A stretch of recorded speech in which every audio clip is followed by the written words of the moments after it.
Alright, Dragons and Trekkers, time to look at one of the less popular episodes of TNG with Sub Rosa. The Enterprise visits Caldos Ford to enable Dr. Beverly Crusher to attend the funeral of her grandmother, Felicia Howard. During the burial, Crusher sees a man she does not know who is obviously very interested in the events. Later, Crusher enters her grandmother's house and collects several mementos, which she takes onto the Enterprise. Reading some diaries, she discovers that despite being 100 years old, her grandmother was involved with a 34-year-old man named Ronan. Back on the planet, the groundskeeper of her grandmother's tells her that there is a ghost in her grandmother's house and that she should leave immediately.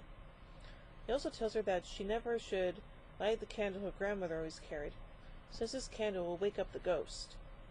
Beverly hears a voice that tells her he is a ghost and loved her grandmother and now also loves Beverly. Finally, he becomes visible, and Beverly sees a man of about 30 years. Meanwhile, the colony is suffering from a major storm system, which the weather modification satellite is unable to correct. Data and Geordi attempt to fix the problem, but are shocked to find Ned, the Howard groundskeeper, trying to stop them, before he is killed in an explosion. The ghost called Ronan manipulates Beverly's mind so that she falls in love with him. Ronan tells her to light the candle, which is on the Enterprise. Beverly beams up and lights the candle, and Ronan appears. Beverly tells Captain Picard that she wants to leave the Enterprise and live on the planet. Reluctantly, Picard agrees. Picard goes to Counselor Deanna Troi, with whom Crusher spoke about Ronan before she left. Troi tells Picard that Ronan is a very strange man, but had to accept Beverly's decision.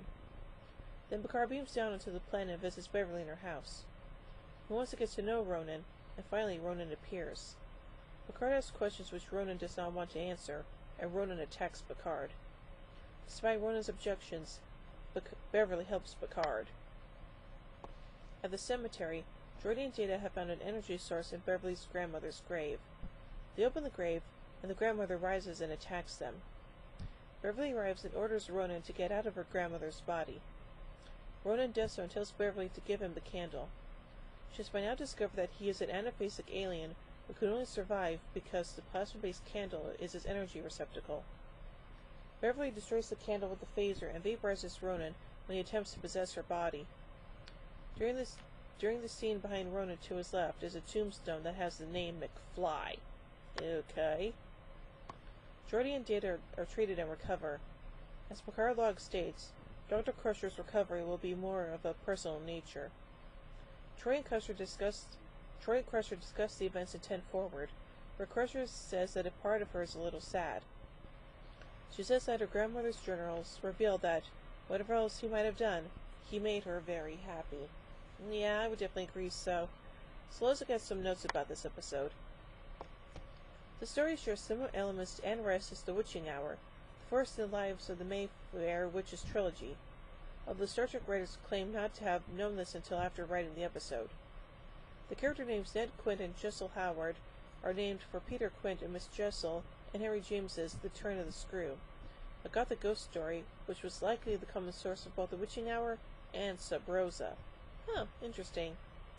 So overall I say, yeah, this is a pretty lackluster episode of TNG, and that's kind of surprising considering this is the final season of the show, but what you gonna do?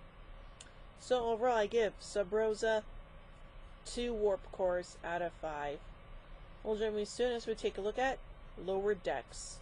So, until then, live long and prosper, everybody.